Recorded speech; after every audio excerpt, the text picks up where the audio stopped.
Thor die cow, ladies and gentlemen. 7:45 on the dot. We're a little late coming in here for Hammers, so let's dive in here. That's all right.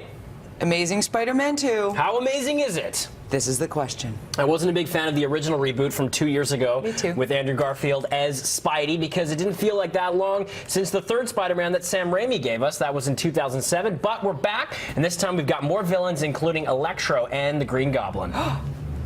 Electro, I love You know Electro. what it is I love about being Spider-Man? Everything.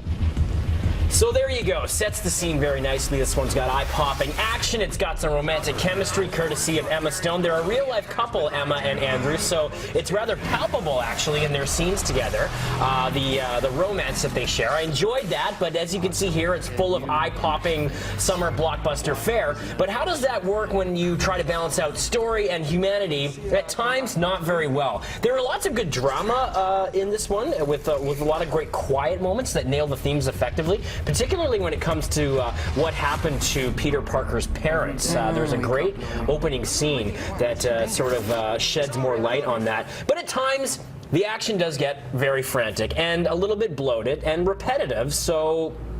And there was also a little too much campy humor. And I know they're trying to go for that. That was the real sort of feel of the comics. You Old know? school. He was wisecracking. Right. Doesn't always work in the film, particularly because of Andrew Garfield. Sort of, I think he's a bit over the top as Spider-Man at times.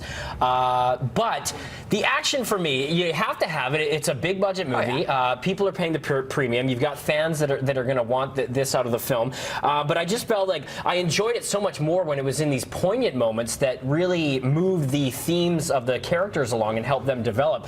The big problem is the villains, though. I really enjoyed Dane DeHaan, who's a fantastic young actor. He stars as the Green Goblin. Now, this guy was great, and the movie did good, effective use of using him. But the Electro villain, and I love Jamie Foxx, you know, he's an Oscar winner. Right. He's very versatile. The character of Electro, though, in this film, it just felt sort of like jammed in as a secondary villain that was, you know, part responsible for a lot of the action, but it just felt so superficial to me. Right. And at times it got so convoluted in relation to the plot and why he was really there. So I wish they had focused on the Green Goblin because he's such a classic villain. You only really needed one. And at the end of this movie, it really felt like a franchise setup for the Sinister Six, which is where they're going with this. They're just crowding more villains onto the scene of the film and the subsequent movies to follow. But I will say it was very entertaining. It was better than the first one with Andrew Garfield. So I would say it's a step up, and there are a few twists as well that you may not see coming.